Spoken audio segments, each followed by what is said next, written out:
It's always a hard, tall order to compete against that photo. I think everyone's very focused on networking. I think it's a long day for what it's worth. So honestly, for me, I think I'm just going to have fun with this presentation. I think foundations are inherently misunderstood. Oh, if people want to come through now, like please do. You're not missing anything just yet.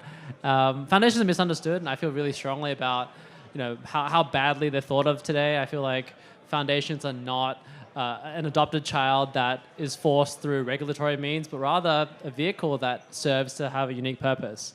Let's start here. And again, apologies for the photo. A quick reintroduction. How did I get here? Like, why am I here? How did I get here? And what do I do? So ultimately, I'm a legal nerd here at Drift. I find structures, finance, and financial transformation very, very interesting. I got it because I've been building businesses with Cindy for the past 8 years, and then most recently built Drift with Chris and Zane as well over the last 4. And what do? I do a bit of everything. I think internally I'm referred to as a janitor, which I proudly wear that title of. But enough about me. Lily and Cindy talked about Solana as internet capital markets.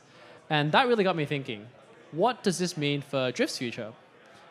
I thought about this quite extensively as a layer. And what we concluded from today's conversation was, if Solana is internet capital markets, Drift represents open institutional systems.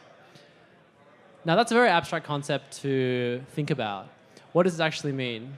Is it limited to just institutions, or can anyone plug into it? For us, it's the ability for anyone around the world to plug into an institutional-grade platform that is capital efficient, that anyone can access. So a bit about our history. Over the last 4 years, we've built the most capital-efficient DeFi platform. This is empirical.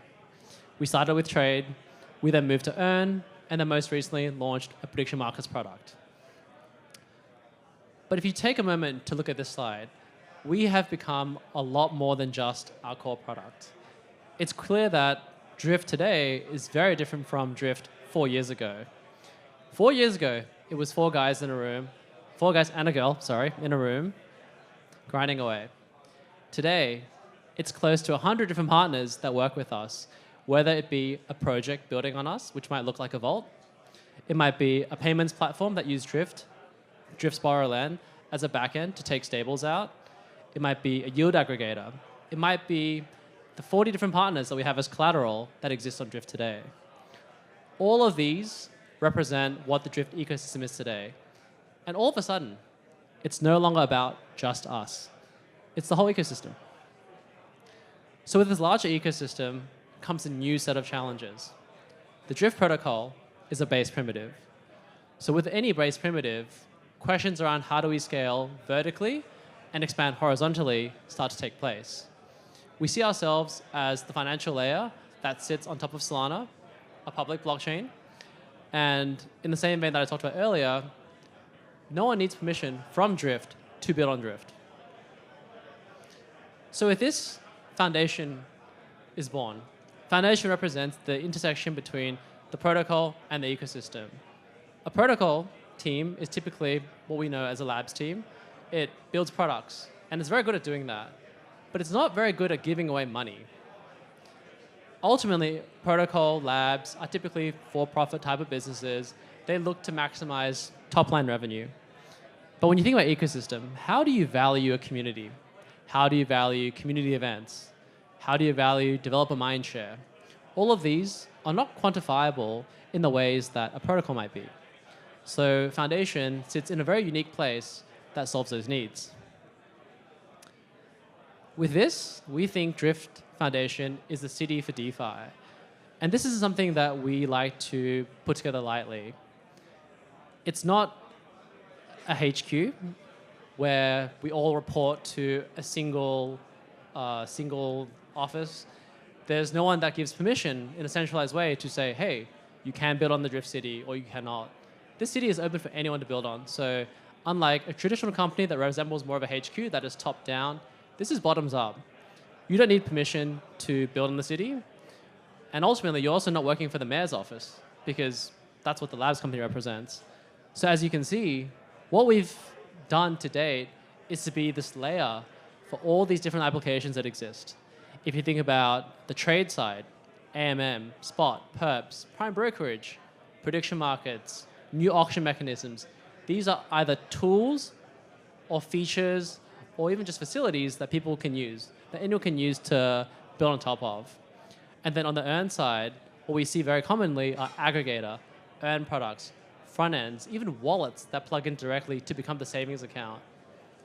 For instance, Fuse uses Drift as its backend to power the savings account for anyone that uses that product. That's something that many people don't know about. And frankly, we don't care about that. It's irrelevant to us who uses the front end. We would like as many people out there to create as many front ends as possible, because ultimately, whilst we might have our own applications, we are more than happy to support everyone else that are building on top of our stack. And this is what the front end line looks to be. We encourage people from all over the world to build UIs that represent easy experiences, distributions to different countries. For instance, if you're a person in Korea, you can build a UI that plugs simply into our backend. The liquidity is already present from day one. All you have to do is to create a UI. And the same goes for anyone in the world.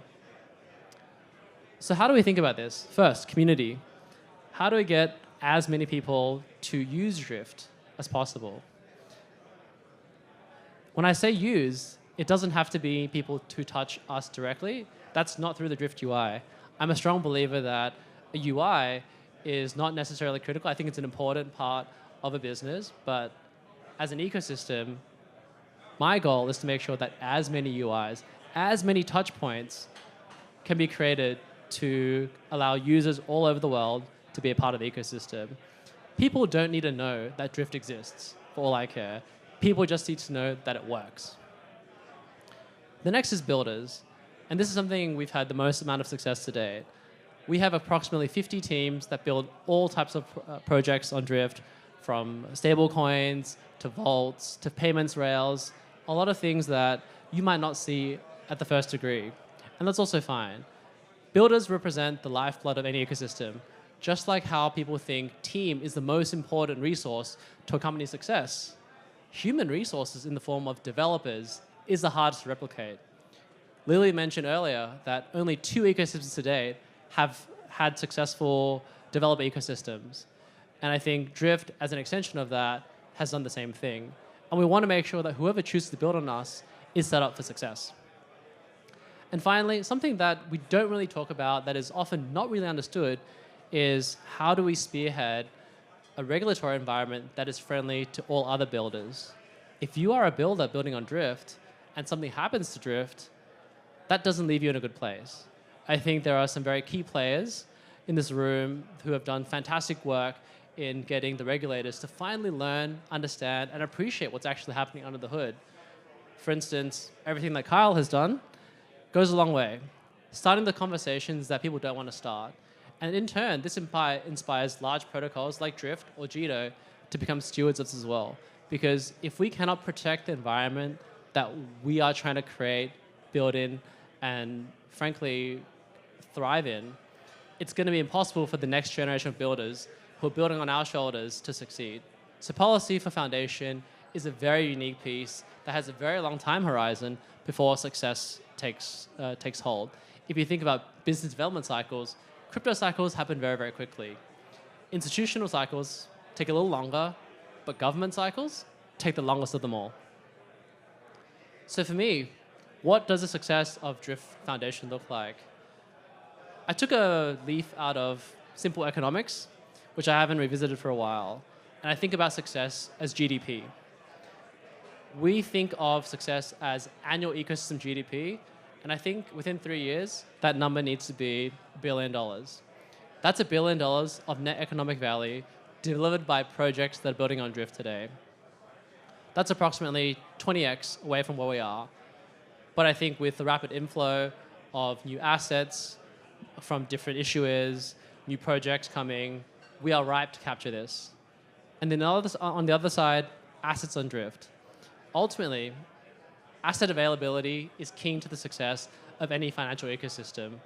If you think about wanting to put money on a platform, the first thing you think about is how much money already exists on this platform. if that money is 1 billion and I want to put in 500 million, that's 50%. That's a lot. So when we think about where we want this ecosystem's health to be, I think the amount of circulating supply and assets is very, very important to ensuring that this is a trusted system that is very anti-fragile to any types of attacks, cycles, and moves in macro regimes. So I want to keep this short. Instead of me talking about what the city of Drift and DeFi looks like, I want to pass over to Squid to share a little bit about the teams that are already building on us today.